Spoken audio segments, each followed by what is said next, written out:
नमस्कार, जय हिंद। स्वागत है आप सबका। आज हम लोग पढ़ने वाले क्लास 11 का मैथ एनसीईआरटी का, जिसमें फर्स्ट चैप्टर है जिसका सेट। इसमें हम लोग इस चैप्टर में ओनली कॉन्सेप्ट ऑफ सेट को जानेंगे। इस लेक्चर में only the concept of set, ठीक है, यानी कि व्हाट इज सेट, और इसको बिल्कुल अच्छे तरीके से समझेंगे, बिल्कुल शानदार तरीके से। और चलिए अब इसको हम लोग स्टार्ट करते हैं। इसका जस्ट डेफिनेशन को पढ़ते हुए, a well defined collection of objects is called a set, यानी कि वेल डिफाइंड जो ऑब्जेक्ट है उसका कलेक्शन को हम लोग सेट बोलेंगे। तो पहले समझ लेते हैं कि यहाँ पे ऑब्जेक्ट्स का मतलब क्या है। इस सेंटेंस में ऑब्जेक्ट्स क्या हो सकता है यहाँ पर, और कोई भी ऑब्जेक्ट्स यहाँ पे हो सकता है। ट्रीज हो सकता है, बुक्स हो सकता है, पेन्स, पेपर्स, मैन्स, आदमी हो सकता है, ठीक है, और एनिमल्स हो सकते हैं, बिल्डिंग्स हो सकता है,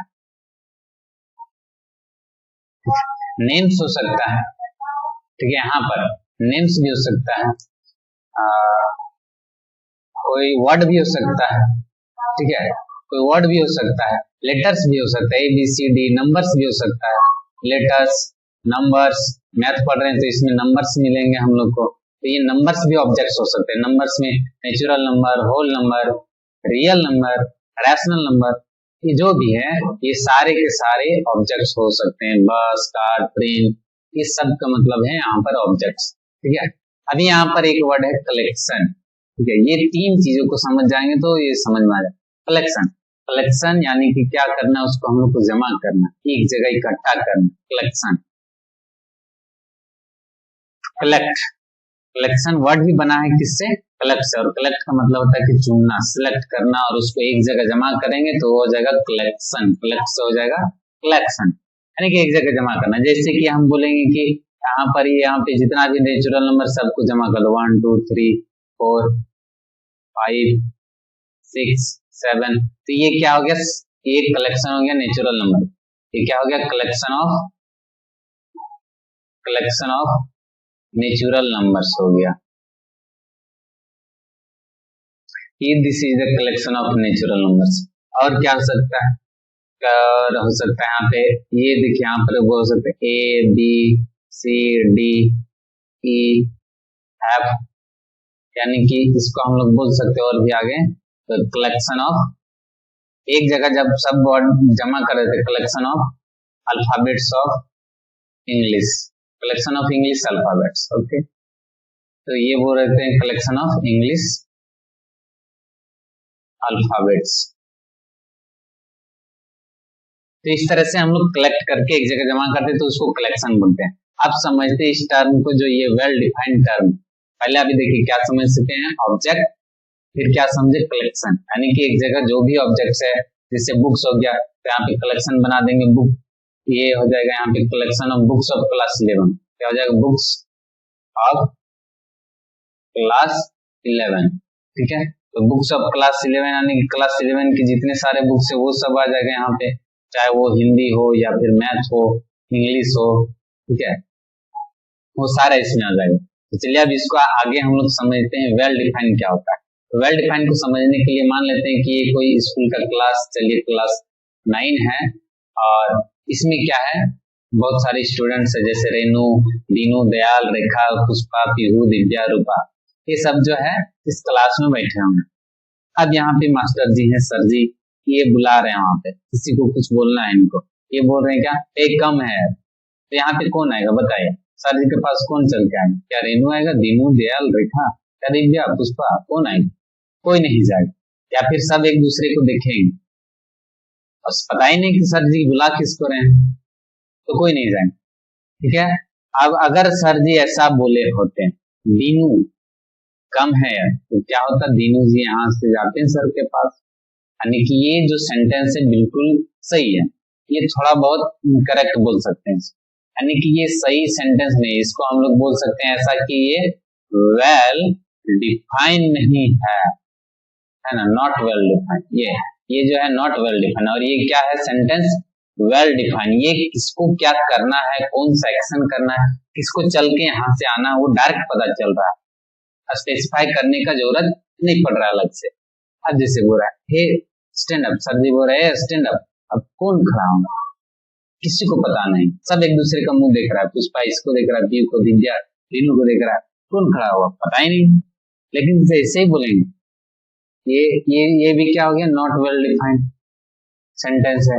टेल मी योर नेम, अब कौन नाम बताए सर जी को, सर जी बोल रहे टेल मी योर नेम, यहाँ पे कौन नाम बताएगा, ना रूपा बताएगा ना रेखा, तो बोल रहे सर जी तुमको बोल रहा है, तुमको बोल रहा है, लेकिन कोई भी नाम नहीं बताएगा, तो ये भी जो है वेल डिफाइंड नहीं है। अगर जैसे सर जी इसको बोलने के बजाय बोलते हैं रूपा के जो बगल में बैठी है कृपया अपना नाम बताए, तो ये बताती है यहाँ पर दिव्या, रूपा के बगल में दिव्या बैठी हुई तो दिव्या बताती है अपना नाम। जैसे अब सर जी बोल रहे रेखा सो योर होमवर्क, तो कौन दिखाएगा होमवर्क, रेखा दिखाएगी, तो ये भी क्या हो गया, वेल डिफाइन हो गया ये सेंटेंस। जैसे Rupa what is your roll number, तो रूपा बताएगी रोल नंबर, कहाँ है रूपा, रूपा बोल देगी रोल नंबर, मेरा रोल नंबर ये है 10 सर, 5 है, 6 है। लेकिन अगर सर जी सिर्फ ये बोले what is your roll number, कौन बताएगा, किससे बताएगा, कोई नहीं बताएगा, तो ये वेल डिफाइन नहीं। तो वेल डिफाइन यानी कि आपको एग्जैक्ट पता चल जाएगा कि किसके लिए बात हो रहा है, किससे कहा जा रहा है। अगर सर जी ऐसा भी बोल सकते हैं, जरूरी नहीं किसी एक के बारे में बोले, सर जी ऐसा भी बोल सकते हैं कि चलिए सबको अपना रोल नंबर बताए, है ना, tell me your all students, है ना, tell me your roll number, तो सब जी जो है अपना रोल नंबर बताएंगे, ठीक है। तो ये सब हो गया वेल डिफाइन, और ये जो नीचे है और ये सब क्या होगा, नॉट वेल डिफाइन। तो वेल डिफाइन का मतलब ऐसा होता है, तो जैसे उसी तरह से जो यहाँ पर हम लोग सेट पढ़ रहे थे, क्या a well define collection of objects is called set, जब उस सेट वेल डिफाइन होगा तब उसको हम लोग सेट बोलेंगे, नहीं तो नहीं बोलेंगे। जैसे कि कुछ और एग्जांपल्स देखे रहते हैं हम लोग समझते हैं, जैसे पूरा collection of all books of class 10, collection of all collection of books of class 10, ठीक है, यानी कि क्लास 10 का जितने सारे बुक्स है, हिंदी हो, इंग्लिश हो, मैथ हो, साइंस हो, सबका कलेक्शन होगा, तो पता तो चल रहा है कि क्लास 10 के बुक्स के बारे में बात कर रहा है, यानी कि ये वेल डिफाइंड है, तो यानी कि ये जो है एक सेट होगा।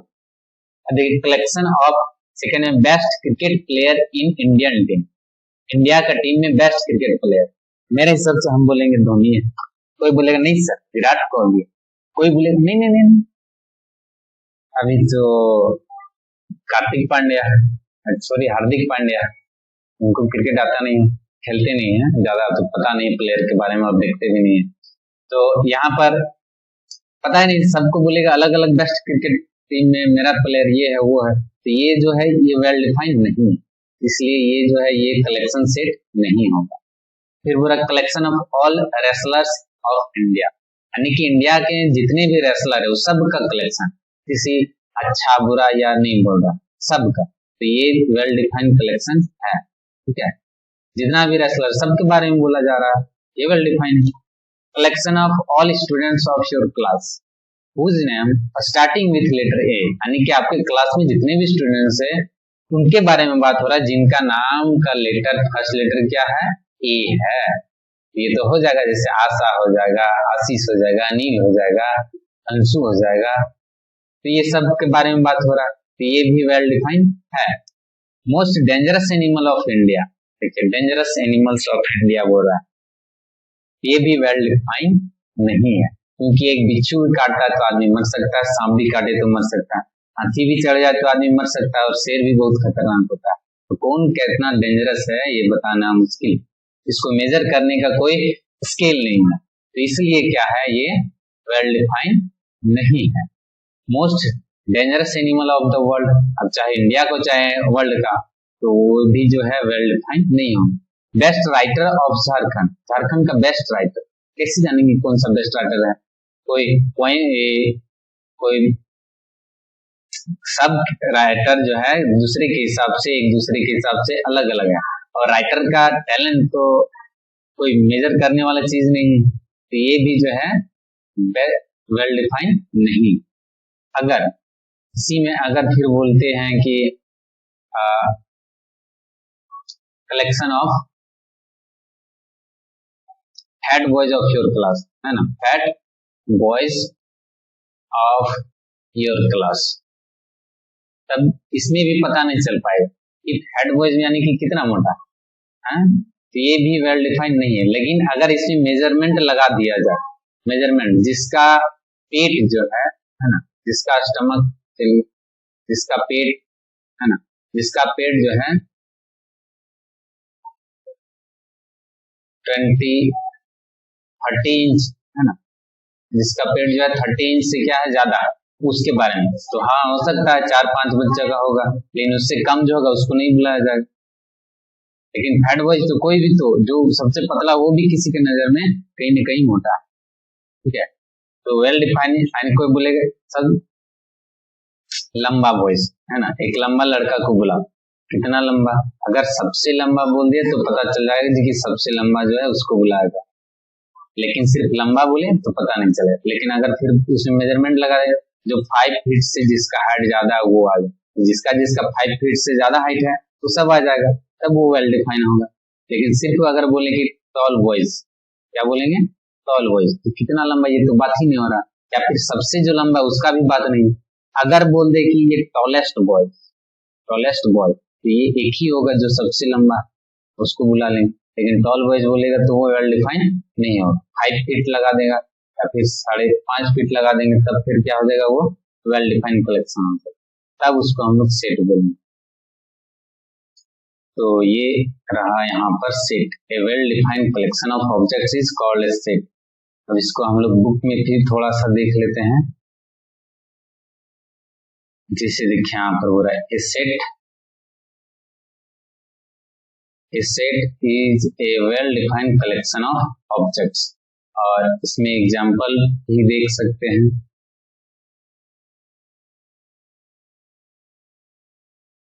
जैसे यहाँ पे बोला जा रहा है odd natural numbers, odd natural numbers less than 10, यानी कि कौन कौन सा हो जाएगा, 1, 3, 5, 7, 9, पता तो चल जा रहा है किसके बारे में बात हो रहा है, 10 से जितना भी नेचुरल नंबर स्मॉल है, तो ये भी वेल डिफाइन, यानी कि ये एक सेट होगा। द रिवर्स ऑफ इंडिया, हाँ इंडिया के रिवर के बारे में बात हो रहा है, ये भी सेट हो जाएगा। The vowels of English alphabets namely A E I O U, vowels यानी कि क्या, 5 के बारे में A E I O U. Various kinds of triangle, यानी कि जितने भी टाइप के ट्रायंगल है वो सब इसमें शामिल हो जाएगा, चाहे वो स्केलन ट्रायंगल हो या फिर आइसोसेलेस हो या फिर इक्विलेटरल या फिर right angle triangle. Prime factors of 210, इसका प्राइम फैक्टर क्या था, 2, 3, 5 एंड 7, जैसे कि 210 है तो इसका प्राइम फैक्टर निकालेंगे तो 3, 7 या 21, 2, 35, क्या हो जाएगा 3, 5, यानी कि 2 इंटू 3, नहीं 2 इंटू नहीं,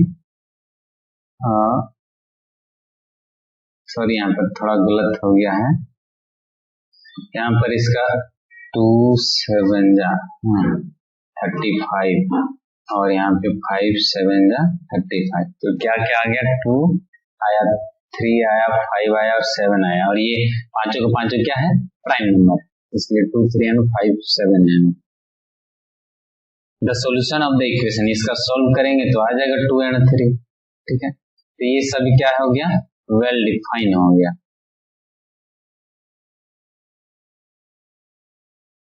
और आगे नीचे देखें, यहाँ पे जैसे हो गया है set, the set of natural numbers, ठीक है, उसको हम लोग एल से डिनोट करते हैं, and the set of integers उसको जेड से, सेट ऑफ रैशनल नंबर्स उसको क्यू से, set of real number Z से, पॉजिटिव इंटीजर को जेड प्लस, और इस तरह से इसको डिनोट करते हैं। आगे हम लोग कुछ क्वेश्चन सोल्व कर लेते हैं सेट से रिलेटेड, और नेक्स्ट लेक्चर में हम लोग पढ़ेंगे रिप्रेजेंटेशन ऑफ सेट्स, ठीक है। तो इसका जो फर्स्ट जो क्वेश्चन है ये सब सॉल्व हो जाएगा। यहाँ पे देखिए, the collection of all the months of year beginning with letter J, तो किसके बारे में इसमें बात हो रहा है, लाइक जैसे पता चल जाएगा जनवरी है ना, जून, जुलाई, ठीक है, तो ये पता तो चल रहा है किसके बारे में बात हो रहा है, तो ये वेल डिफाइंड कलेक्शन है। हो रहा है which of the following are sets, justify your answer, तो बोलेंगे फर्स्ट वाला, ये बोलेंगे दिस इज अ सेट, अब इसका रीजन क्या जस्टिफाई है, because it is a well defined collection, है ना। क्या बोलेंगे, दिस इज अ सेट। अब रीजन क्या होगा, because it is a well defined collection, because it is a well defined collection, well defined collection. तो जो भी वेल डिफाइंड कलेक्शन होगा वो क्या हो जाएगा, सेट हो जाएगा। चलिए अब सेकंड को देखें तो यहाँ पर क्या है, the collection of 10 most talented writers of India.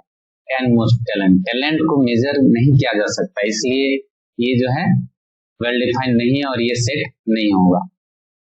ए, इसको बोलेंगे this is not a set because it is not a well defined collection. Third में देखें, a team of 11 best cricket batsman of the world, तो देखिए best बोल दिया ना तो नहीं होगा। तो एक बात याद रखें, जहां पे आपको नजर आएगा बेस्ट, बेस्ट पूछेगा, गुड पूछेगा, है ना, या फिर डेंजरस पूछेगा, या फिर ब्यूटीफुल पूछेगा, तो इस तरह का जिसको मेजर नहीं कर सकते, जिसका कोई पैमाना ही नहीं कोई, तो उसको हम लोग ब्रिलियंट है ना, टैलेंटेड है, ये सब वर्ड जहां मिलेगा समझ जाना वो वेल डिफाइंड नहीं। Collection of all boys is in your class, जितना भी बॉयज है सबके बारे में बात हो रहा है, तो ये वेल डिफाइंड है। 5 collection of all natural numbers less than 100, किसके बारे में बात हो रहा है, हाँ 1 से लेकर के 99 तक जितना भी नंबर्स उसके बारे में बात चल रहा है, किसका बात हो रहा है पता चल जा रहा है, तो दैट मींस कि ये वेल डिफाइंड कलेक्शन है and hence it is a set. Collection of novels written by the Munshi Premchand, हाँ मुंशी प्रेमचंद जो लिखे उसके बारे में सब बात हो, पता चल जा रहा है कौन कौन है नहीं है, इसलिए वेल डिफाइन है। The collection of all even integer, ये भी वेल डिफाइन होगा, ठीक। और इस तरह से हम लोग इसको भी सॉल्व कर लेंगे। ये क्या, the collection of all question in this chapter, इस चैप्टर का जितना क्वेश्चन ये भी वेल डिफाइन होगा, इसके सारे क्वेश्चन को बात करा। अगर बोलता सिर्फ कलेक्शन ऑफ क्वेश्चन, कौन सा क्वेश्चन, तो वो वेल डिफाइन नहीं, लेकिन बता दिया कि कलेक्शन ऑफ दिस चैप्टर, तो ये वेल डिफाइन होगा और ये सेट भी होगा। लास्ट है a collection of most dangerous animals of the world, ये भी वेल डिफाइंड कलेक्शन नहीं है। तो चलिए नेक्स्ट लेक्चर में हम लोग जानेंगे रिप्रेजेंटेशन ऑफ सेट्स, और उसमें हम लोग पढ़ेंगे कैसे क्या होता है नेक्स्ट लेक्चर में। धन्यवाद, जय हिंद, थैंक यू। अरे बड़ी जल्दी में कहाँ चल रही है, देखिए इतनी मेहनत से हम शिद्दत से पढ़ाएं और इतने शानदार तरीके से समझाएं। अगर आपको अच्छा लगा लेक्चर तो आप इसको सब्सक्राइब जरूर करें, और सबसे अच्छी बात है कि आप इसको शेयर करें ताकि से ज्यादा स्टूडेंट्स को इसको समझ में आए और ज्यादा से ज्यादा लोगों को फायदा हो। धन्यवाद, जय हिंद, नमस्कार।